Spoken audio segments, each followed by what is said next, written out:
Broxah, you talked a little bit about scaling on the Astralis team fights. A team composition will take some time to build up. What do you make of SK? I think both of them are going to be in a really good spot scaling-wise. I think all SK's champions scale. Get the power thing now. So it's worth noting here, Xerxe is giving the red buff. Apparently, they are, you know, it's clear they think Gwen is going to be killable here, otherwise you will never skip those camps to go for it. Xerxe comes in looking for the play. JeongHoon actually steps up, has Ignite, no flash available. No. Xerxe goes for the play. Vizicsasci needs to walk forward, they need to fight it together, it's a little bit split, but with that, Vizicsasci gets the first blood. Beautiful. Oh, Berlin! I don't know if you appreciate. Broxah just did play-by-play for first blood. Gilius wants to get a reply. Swing the copter. So this is going to be able to escape with his life for now, at the cost of a flash and Astralis strike first. They sure do. And to be fair, you know, being a play-by-play caster is pretty fun, but I am lucky that I have my caller caster QuickShot here by my side. QuickShot, take this one. Oh, Kobbe's going to be forced to flash. Jezu and Treatz step forward, 200 hit points down to 100. One more, so it does it!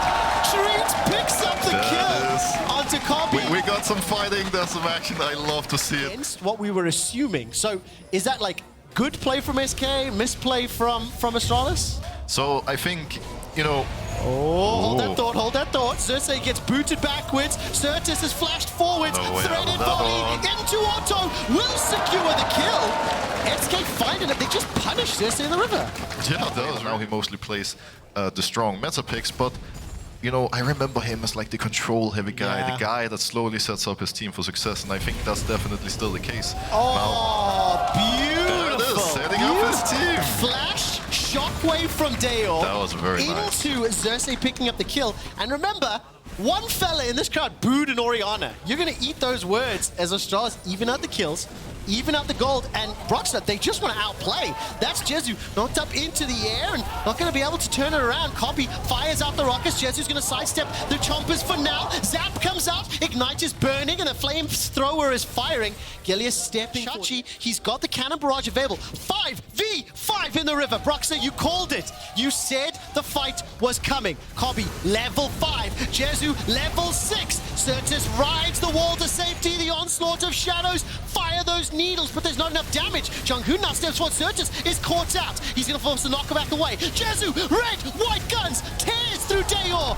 SK pick up the first. Treatz gets 6. The hostile takeover lands onto Chachi, but they can't stick to the targets anymore. It's so far just the one. Continuing to throw out the damage. Can Sertuss knock someone back? No, it looks like Chachi was pinned against the wall. In the end of it, just one kill and the Herald stands. It's because it's hard to have tempo, to have control for both of those objectives. Astralis used all their control to get the Herald. SK in return gets to push back. Teams were anticipating a slightly more drawn-out laning phase. That's a pretty large signal. Yeah, and to be fair, we're going in.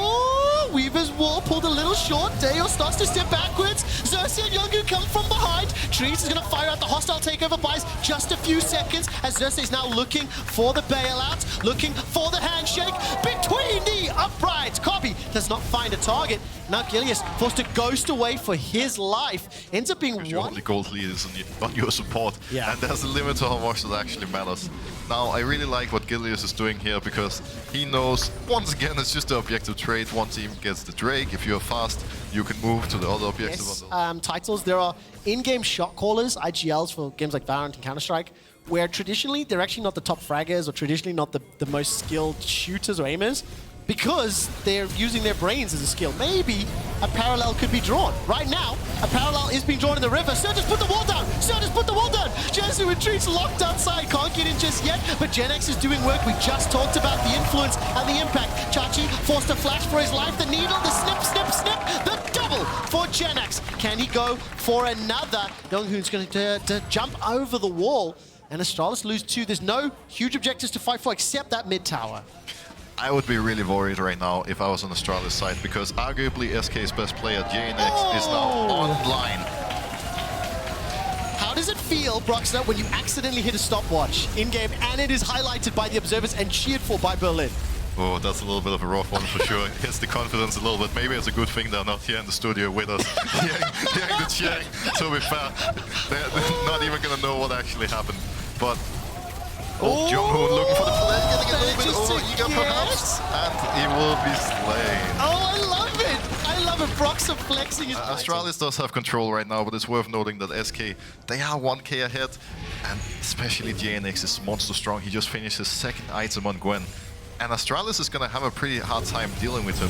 Well, Gilius gets jumped on. The Weaver's Wall will separate Astralis. Chachi goes good night. Hostile takeover. Catches onto Dajor. Waiting for the shockwave. No flash available. The zap goes a little wide. So SK, they combine the abilities. The Weaver's Wall preventing Astralis from jumping into the fight. We're on an Infernal Rift, fighting for an Infernal Drake. And JeongHoon is stepping in from behind. The onslaught of shadows. Fears up too. But a gobble from JeongHoon will keep Dajor alive for now. He still hasn't found the shockwave. Finally does. Not enough damage. He's down. SK dumpster. Astralis, but Kobbe. He manages to pick up a couple before taken down and aced by SK. That was some impressive casting. That's all I'm saying. That was beautiful. Wow. Well done, sir. Broxah, how was the team fight? Oopsie from SK, actually. Imagine using your TP. Sachi didn't even follow, and now Astralis all of a sudden has TP advantage. That TP advantage can come in really handy and help them get Baron control if they don't die again. Running! Devastating charge backwards! Catfish for dinner. That is a hella fast. Pushing out bot, he would have been able to move up and give his team full Baron control. All they had to do was not die for those 10 seconds, but Gilius obviously ran right at them. They couldn't get out. JNX is now getting caught here in the 1v2. No one is going to be able to follow him in time, but he can almost do it. Who's catching who? That hallowed mist did so much work. The horse is back. Gilius, give it a lick. No unstoppable onslaught though, so he cannot jump. They should be able to walk up and check this. I believe they had a blue orb available on Kobbe as well, but Kobbe is basing. They have no idea this is happening. Kobbe isn't base. No shockwave, no heartbreaker. Cannon barrage is available. The tongue latch comes out, 2,500. Teleport coming forward, flash forward. What? Xerxe steals the Baron. Broxah, how did that happen? You know, very well done patiently, you know, rolling his thumbs around while waiting for the moment, and he got to go for it. Okay. When I'm assuming we'll get a replay, I hope that we do. After we see Chachi now being caught out, gets jumped up by... Oh, who's catching who? Who's catching who? Shockwave. Not going to find its target. Jezu this time caught out. Flame Chomper's down. Moonlight Vigil. Gale Force forward. And the burning Kobbe will just about survive. Woo, that was close. If we do get a replay, Broxah, keep swinging. Eventually you'll hit something. Can they hit this time around? Puts it inside the pit. Baron's down to 3,000. SK late. He's not going to make it. Onslaught shouts. No, it's way too late to the party.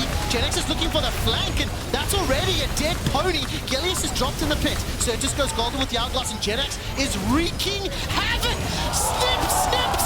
Goodbye, Kobbe. JeongHoon goes golden. Sertuss goes mad. In a 4 versus 5. No, screw that. JeongHoon in a 1 versus 4 is going to take the fight. And another game. Did I say jungle gap? I think it's a top gap if I've ever seen one. JNX is going absolutely beast mode. Solo carrying that fight. There's 30 seconds of Tahm Kench, 35 on Kobbe. They can get an inhib here It's at going to be a close right? one. They get an inhib at worst, but I don't think they're going to get more than that. Let's see though. Let's see, because they do push relatively quickly. How bold. 3 members of SK pushing into an undefended base. JeongHoon, snip, chucking out those needles. Tower is down. 10 seconds for JeongHoon. 20 for Kobbe. I think they're going to push for this. They're going to look for a Nexus turret. SK, can they close up before anybody even spawns? My word. JeongHoon puts SK in the backpack. The second Nexus turret will fall. They're going to make it trouble. Nexus is being focused, and SK Gaming take down Astralis. Wow. JNX is just so good at this game. That Gwen. That was, like, I don't actually like using this word for damage, but it works. That was disgusting. Yeah, that was absolutely beautiful. Single-handedly puts his entire team on his back. Just walks right in there, says, guys, follow me. I'm going to bring this one home. And there it is. They win right away. Okay, where is my table now? So SK Gaming picking up the win puts them